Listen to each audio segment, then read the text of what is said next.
Welcome back to Studio 10. Boy, I think that Melanie is probably the most upbeat acoustical set we've ever had on this show. Too. Well, I would have to agree with you. Great. I know, I'm in good spirits now. Moving right along, hey, how many of you can remember the days when doctors made house calls? Probably back during Woodstock, right? Probably. Back in the 60s. There you go. And doctors actually knew you by name. Well, as we all know, times have changed and something seems to have been lost along the way in the doctor-patient relationship. Until now. There is an innovative medical practice called CooperativeMed that puts a new spin on things, but at the same time provides that old-fashioned level of attention. And we're joined today by Dr. Michael O'Neill, founder of CooperativeMed, who's going to explain where this idea came from and how cool it actually is. So, doctor, first of all, welcome. Thank you. What is a cooperative medical practice exactly? Well, first of all, I'll answer your questions as long as you don't make me sing today. Okay. Well, I think we can... Put the guitar away. The doctor is not going to be singing. Okay. You ruined our Melanie, plan, just doctor. take it back. So you're not a singer, but you are a heck of a doctor. Well, I'd like to think so, yes. So what is this exactly? Well, CooperativeMed is actually, it is a very innovative healthcare opportunity that we introduced to the Tampa Bay area in 2002. It was the first boutique or concierge medical practice in the Tampa Bay area, and actually the very first one in the United States ever developed from scratch. So how is it different from like a regular medical practice? Just going to the doctor. Yeah. Well, the key with a boutique practice, and I like to use the less biased term membership medical practice, is that it's low volume. It's the antithesis of what we have grown used to in a traditional high volume medical practice.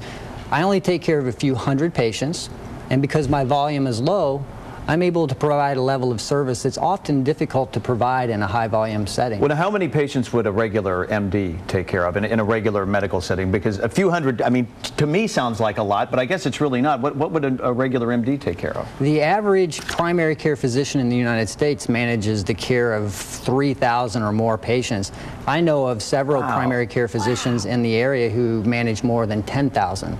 So you can imagine when a single physician is required to care for that volume of patients, you get diluted health care.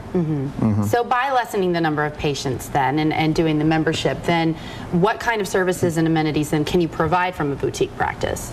Well, I mean, some of the things that get a lot of press are the fact that I do house calls and I go to people's office to see them. We guarantee same-day appointments, extended office hours, unlimited time with the physician and no waiting. But the cool thing is that I've over the past 6 years realized that the practice really evolves around the individual needs of the patient.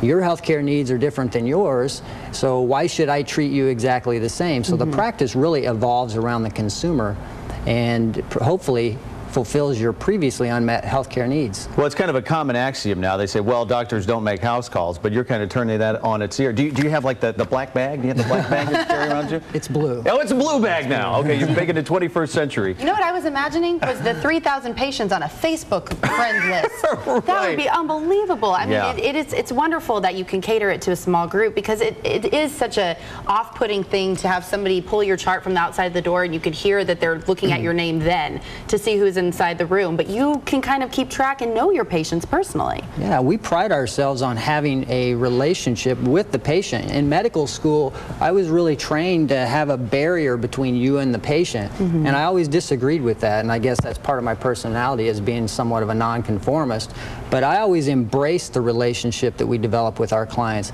because we truly believe that a collaborative relationship whereby you partner with your patient in targeting and achieving healthcare goals is the best way to get results. So we're talking, you have fewer patients to take care of, so you can give better attention. You actually will make house calls.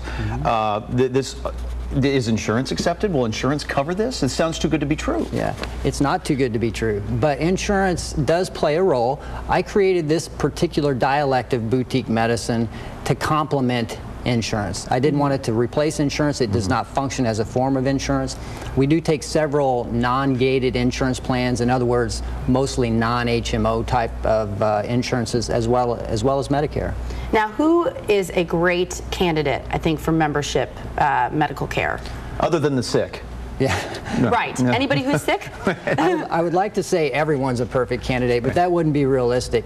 And I got asked that question actually on an interview a few years ago, and it somewhat caught me off guard. But the answer is quite simple: is the perfect client for me or for CooperativeMed or this particular practice model is actually someone who wants to be a proactive participant in their health care, someone who wants to collaborate with their physician and partner in achieving those health care goals, with each of us being held partially accountable for the results. Okay. Is there a membership fee for this, or how does that work? Yeah, the membership fee is what allows us to keep the volume low and be less dependent upon managed care reimbursement, which is what the problem is in high volume practices, is that the physician becomes dependent upon the money they get from insurance, which really starts to drive volume.